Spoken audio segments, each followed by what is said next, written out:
2024년 부동산 어때요?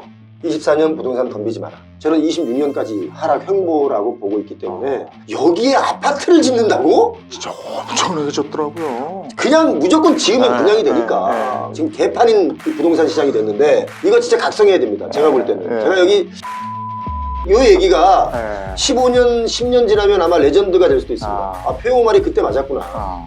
요거 기억하셔야 됩니다. 지난 시간에 걱정이 너무 많아가지고요. 2024년 부동산, 그럼 세 가지 키워드 정도로 한번 정리해 보실 수 있겠어요? 24년 올해의 부동산 키워드 공급이 부족하다. 공급 부족. 라는 얘기에 대한 진실. 그 다음에 금리가 하락하면 집값이 오를 것이다. 라는 진실. 또 하나의 키워드는 주택을 언제 사면 되느냐. 사는 시기. 이 세 가지를 놓고 얘기했습니다. 자, 가장 먼저 얘기했던 게 공급 부족. 공급이 부족하다. 공급이 부족하면 집값이 오른다라는 것은 너무나 뻔한 산수적인 계산법이고, 그렇죠. 그런 이야기를 언론에서 많이 하는 것은 결과론적으로 말씀드리면 시공사에서 자료받아서 떠드는 언론이다. 여러분 기억나십니까? 2008년 글로벌 금융위기 리먼 사태가 터지고 나서 2012년까지 아파트 가격이 계속 하락했고 그때 대치동 은마아파트도 한 45% 정도 하락해서 몇 년, 5, 6년 동안 쭉 그게 이어진 적이 있어요. 갑자기 반등하고 그러지 않았습니다. 물론 리먼 사태가 벌어지고 나서 뚝 떨어졌다가 갑자기 반등했다가 다시 뚝 떨어져서 쭉 갔죠. 그때 공급을 보시면 그때 공급이 없었습니다. 왜냐면 여러 시행사나 시공사가 좀 어려웠거든요. 그래서 공급을 안 했습니다. 질 수가 없었죠. 돈이 없으니까. 그렇죠. 공급이 부족한데 집값은 떨어졌어요. 그러면 앞으로 올해 내년에 공급이 부족하니까 집값이 급등할 거다 라고 바람잡는 건 역시 시공사나 시행사와 연관되어 있는 언론들이 그냥 하는 말이다. 물론 공급이 너무 없으면 집값이 올라갈 수도 있죠. 그런데 우리 그렇게 집이 부족한 시대가 아닙니다. 지금 주택 공급이 충분합니다. 단 새 아파트에 살고자 하는 욕구가 있는 분들이 있기 때문에 새 아파트는 좀 부족하지만 집의 숫자는 부족하진 않다 라고 저는 보기 때문에 그 말은 틀린 말이다. 키워드가. 왜냐면 그런 말이 너무 많이 나오니까. 이건 오해다. 물론 두고 보시면 안다 라는 거고요. 두 번째 키워드, 금리 하락. 금리에 하락하면 집값이 오른다. 자, 여러분, 집값을 하락시킨 첫 번째 원인이 금리였습니다. 맞습니다. 왜냐면 우리가 다들 아파트 가격이 미친 듯이 올라갈 때 그게 미친 가격인지 모르고 우리도 미쳐 있었기 때문에 금리가 올라가니까 부담이 돼서 그냥 금리가 무서워서 집을 안 사기 시작했고 또 금매로 나오기 시작했는데, 이제 금리가 아니고 많은 분들이 표TV와 같은 경제 유튜브를 보시는 분들이 많아졌기 때문에 고가라서 안 팔린다는 것도 있습니다. 그러니까 금리가 하락하면 다시 집값이 뛴다. 이거는 오해입니다. 제가 볼 때는 금리가 일단 하락하지도 않고 24년에는 하락한다고 해도 지금 많은 경제 전문가들이 예측하던 대로 24년 7월 이후에 좀 금리가 내려갈 것이다라고 하는데, 최근에 지금 코스피 코스닥이 급락했지 않습니까? 맞아요. 왜냐하면 미국의 금리 인하가 생각보다 많이 늦어질 것 같다라고 하는 과한 기대다 이렇게 되어 있더라고요. 역시 형님은 워딩이 정확해요. 과한 기대다라고 한마디에 진짜 낙엽 떨어지듯이 지금 코스피 코스닥이 떨어졌고, 이런 상황에서 이거 기대하지 않는 게 좋습니다. 그래서 금리가 하락하면 아파트 값은 다시 급등한다. 요런 말 하시는 분들이 있으면 아니다. 멀리 하십시오. 또 하나, 시기. 집을 언제 사느냐. 사실 2024년에 지금 경매가 나오고 있는데 경매도 유찰이 되고 이러기 때문에 경매도 쉽게 잘 낙찰이 안 됩니다. 그렇기 때문에 사는 시기가 언제다라고 정확하게 말씀드리기는 어렵습니다만 지금 가격으로 급하게 나오는 물건들이 아마 올해 5월 지나면서 무지하게 쏟아질 거라고 저는 금매물이. 공매 물건도 금매 물건도 많이 나올 겁니다. 그럴 때 보통 한 지금의 가격보다 한 30% 이하 그 언저리 정도 되는 아파트가 나온다. 그런 주택이 나온다. 그럼 그게 지금 나왔다. 지금 사셔도 됩니다. 단 그렇게 금매로 나온 것도 내가 과한 대출을 받으면 역시 위험하다. 그러니까 내가 감당 가능한 선에서 많이 하락한 금매 물건은 지금 사도 좋다. 그래서 근데 평균적으로 언제 사면 좋느냐. 저는 어제도 이것 때문에 누군가와 약간 그 언쟁이 좀 있었는데, 예측하는 게 다를 수는 있잖아요. 서로 의견이 다를 수 있고. 저는 26년까지 하락 횡보라고 보고 있기 때문에 좀 여유를 가져라. 무주택이신 분들은 여유를 갖고 빚이 많지 않은 분들은 동요하지 말고 좀 빚이 많으신 분들은 빚을 줄여갔으면 좋겠다라는 말씀 드립니다. 2, 3년 더 견뎌야 된다. 이런 말씀. 자, 3가지 키워드 얘기하고 풀어주셨어요. 그러면 작년 이맘때 분위기하고 올해 지금 이 시점의 분위기 한번 어때요? 작년 이맘때.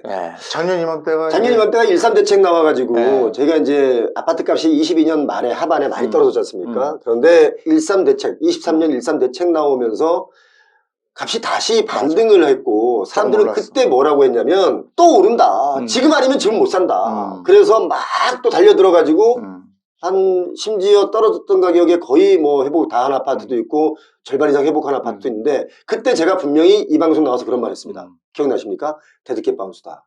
딱 1년 지나니까 제가 한 말이 딱 맞죠. 제가 데드캣 바운스라고 말하고 나니까 여기저기서 다 데드캣 바운스를 얘기했습니다. 그런데 사실 다 맞췄지 않습니까? 데드캣 바운스. 근데 지금의 분위기는 그때와 다른 게 딱 2가지가 있는데요. 그때는 이제 특례 대출이 많았습니다. 아, 그렇죠. 작년 초반에. 그래서 집값이 오른 것도 있어요. 그래서 근데 이번엔 또 특례 대출 또 있지 않습니까? 신생아 특례 대출이 있습니다. 역시 뭐 비슷합니다. 그런데 집값이 너무 올랐기 때문에 이게 과연 먹힐까? 그 대신 그 말씀은 드리고 싶어요. 신혼 부부일 경우 이게 한 2% 정도의 이자로 5억 이하까지 빌려주거든요. 5년간 빌려줍니다. 그리고 만약에 아이를 하나 더 낳았다 중간에 그러면 다시 5년 동안 연장해 줍니다.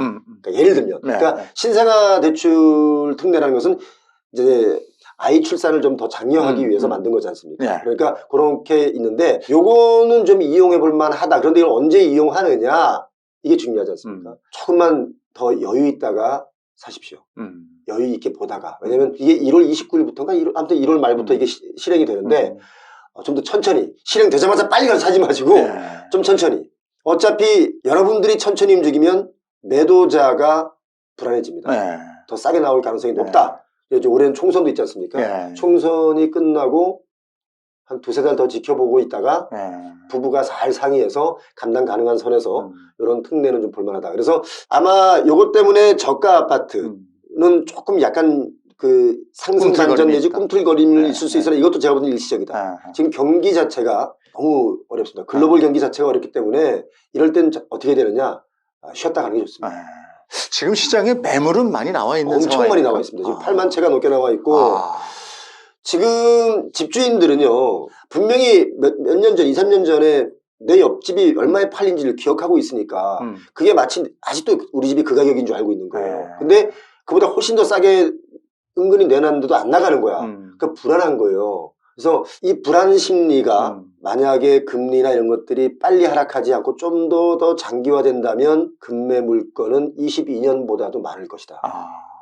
지금 공급을 엄청나게 이 지금 수도권 저 외곽으로 가다 보면 여기에 아파트를 짓는다고? 이런 지역마저도 진짜 엄청나게졌더라고요. 그냥 무조건 지으면 분양이 되니까 그냥 그냥 막 지어야 됩니다. 그냥 솔직히. 깜짝 놀랐어요. 근데 머지않아 60만 명이 줄어들어요. 그러면 지금 짓는 집 누가 들어가 살지? 누가 들어가요? 그래서 그 아파트 한 동에 어느 홀을 분양을 받는다 그러면 저기 이재용 씨 우리 이 한 동 당신이 다 써. 이런 날 온다는 거죠. 제 말이 요 얘기가 15년, 10년 지나면 아마 레전드가 될 수도 있습니다. 표용호 말이 그때 맞았구나. 요거 기억하셔야 됩니다. 지금 공급이 부족한 게 아니에요.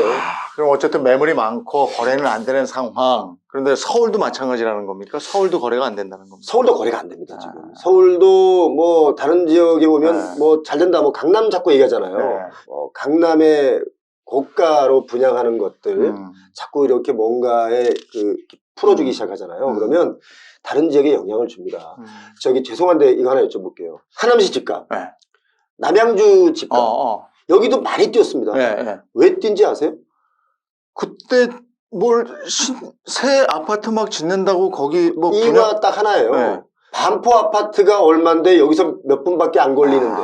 그렇게. 강남 아파트가 얼만데 여기 몇 분밖에 안 걸리는데. 하남은 서울 된다고 막 올랐잖아요. 그러니까 이게 저는 사실 강남권을 잡지 않으면 저 외곽 집값 못 잡고 외곽에 비싸게 대출 많이 받아서 꿈을 꾸고 이 집을 사신 분들은 나중에 그 분양 가격도 못 받고 반의 반값도 못 받고 나올 수 있다. 일례로 일산에 8년, 9년 전에 8억 5천에 분양받았는데 얼마 전에 6억에 팔고 나오신 분도 있어요. 아, 그래요? 그러니까 그런 거예요. 이렇게 호황기 때도 안 오르는 데는 안 오르는 거지. 근데 앞으로는 더 심해질 수 있다.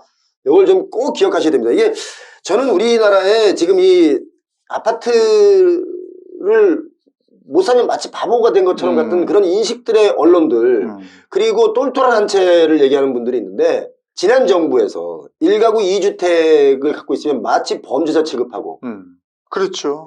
또 뭐 어떤 정치인은 1가구 2주택이 있으면 뭐 한 가구는 팔아라 하면서 지인은 흑자 들어가는 동네에다가 2개를 사고 그러면서 지금 개판인 이 부동산 시장이 됐는데 이거 진짜 각성해야 됩니다. 제가 볼 때는. 제가 여기 사실 다른 데 나가면 이렇게 과하게 얘기 안 하는데 우리 셀코TV가 여러분 셀코TV 좀 많이 봐주세요. 이거 좀 제가 좀 이렇게 진지하게 좀 강하게 다부진 얼토로 말을 해야 좀 구독자가 늘어나지 않나. 셀코TV 위해서. 아이, 고맙습니다. 그러면 지금 아파트 뭐 매물이나 뭐 지금 상황은 이렇고 그럼 여기서 이제 전세 얘기를 안 해볼 수가 없잖아요. 전세는 지금 어떻습니까? 전세는 이제 좀 가격이 오른다고 하는데 거기도 사실 좀 짚어봐야 될 내용들이 있는데 요건 좀 체크를 해봐야 될 내용이긴 해요. 전세도 이게 사실은 전세가가 하락을 하면서 집주인 입장에서는 전세금을 돌려주려고 하는데 못 돌려주니까 차라리 보증금을 또 차라리 올려서 허그랑 얘기해서 더 대출 받고 해서 보증받아서 대출 받아라. 그러면 그 이자는 내가 줄게. 집주인이. 그렇게 해서 더 올라간 전세 자금도 있어요. 허그가 모럴 해저드에 이용되면 안 되잖아요. 제 말이요. 그런데 허그 입장에서는 진짜 더 서류상 올라왔으니까 보증을 서주는 거고 은행에서는 대출을 해주는 거고 그러니까 이게 교묘하게 이용하는 사람들이 문제다. 좋은 제도를 만들어 놓는다고 해도 이용하는 사람이 문제인데 지금 전세 자금 대출 문제로도 집값이 급등한 이유 중에 하나로 꼽히고 있거든요. 그렇다고 생각해 보세요. 너무 정말 삶이 팍팍한데 전세 자금마저 대출을 안 해주면 서민들 어떻게 살아가느냐라는 것도 있는데 이거 근데 대출의 양이 너무 많아요. 대출의 그 양을 좀만 줄여줘도 부동산 가격이 오히려 하락한다. 하락을 하면 서민들이 부담해야 될 주택 구매 지수, 이용 지수도 떨어진다. 그러면 좀 더 부담이 줄어드니까 오히려 삶이 좀 더 여유로워진다. 오히려 그렇게 가야 되지 않느냐. 계속 올라가는 걸 떠받쳐서 뭔가 대책을 한다는 것은 미래지향적이지가 않다. 어쨌든 요즘에는 역전세난에 대한 얘기는 쑥 들어간 것 같아요. 역전세 이제 좀 있으면 또 나올 수도 있습니다. 아, 그래요? 그럼요.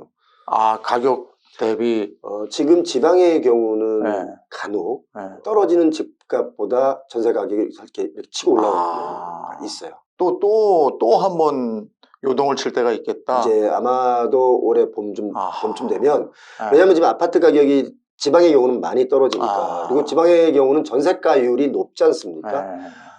뭐 90%, 80% 이상이 되는 것도 있기 또 때문에 큰일이네. 거기가 만약에 집값이 많이 떨어지면 전세가가 더 비싸진 경우가 생길 것이고 서울의 경우는 전세가가 이제 매매가에 비해서 한 50%, 60% 되는 경우가 있기 때문에 아직 거기가 서울은 좀 아직까지 여유가 있는데 서울도 간혹 가다가는 그런 데가 터질 수는 있어요.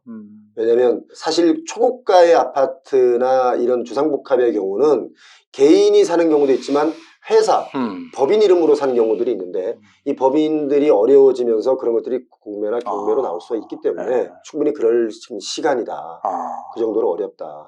근데 그런 상황이 되면 전세가 대비 집값이 이제 얼마 차이 안 나는 거잖아요. 그러면은 집을 개투자하는 사람이 또 늘지 않겠습니까?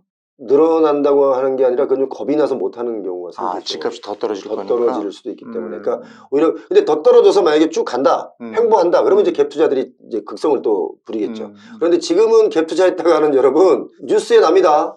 뉴스에 납니다. 지금 갭 투자 그분들은 갭 투자했을 거예요.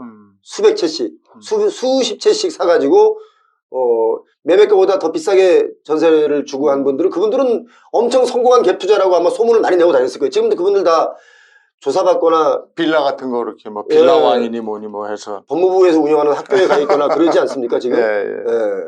여러분 그 갭투자 지금 쉬운 시기가 아니에요. 하지 마세요 지금. 그것도 다 때가 있는데 아직은 덤빌 때가 아니다. 그렇습니다. 그리고 작년에 한 증권사에서 2024년 부동산 예측하면서 한 30% 더 떨어질 것이다. 이렇게 얘기를 했어요. 그 증권사 제대로 된 증권사인데? 제가 볼 때는. 그래요? 네. 동의하시는 거군요. 어디에요 그 증권사? 이럴 때 그 증권사 한번 칭찬 한번 해줘야지. 저도 그냥 모 증권사 이렇게 모 알겠습니다. 증권사. 예. 예. 그 증권사가 제대로 본 것이다.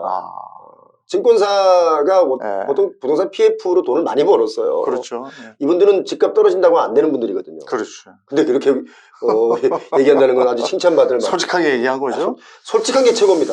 자, 표영호 대표와 두 번에 걸쳐서 부동산 한번 진단을 해봤는데 답답하네요. 그러니까 표영호 대표 얘기를 빌리면 2024년 부동산 어렵다.